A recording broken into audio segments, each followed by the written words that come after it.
2017 is the performance year for MIPS payments beginning in 2019.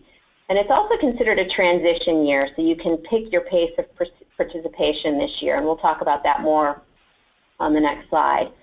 MIPS has to be budget neutral. That means that very few people will experience a zero adjustment. The negative adjustments will pay for the positive adjustments. And lastly, the scores will be, providers will be ranked against each other nationally, and payment will be based on performance versus peers nationally. And that performance will be publicly available.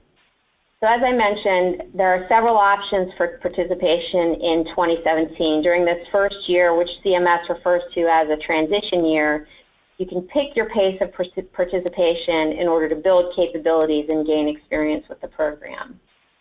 So eligible clinicians have 3 flexible options to submit data under MIPS. The first is to just submit something.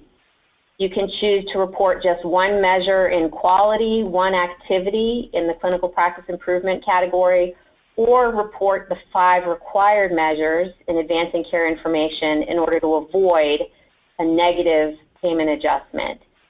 Alternatively, providers that choose to not report even one measure or activity will receive the full negative adjustment, which is 4% in the first year. The second option is to submit a partial year.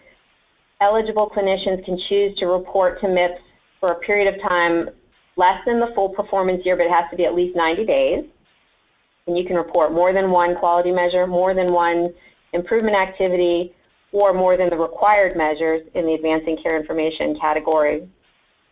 And if you do that, you both avoid a negative adjustment and you could potentially receive a positive adjustment. And then the third option is to submit for the full year. You would report all measures in all categories for the full year, and if you do that, you maximize your chance to get a positive adjustment, and then you're also eligible for the bonuses as well. And then the last option, of course, is to participate as a QP in an advanced APM.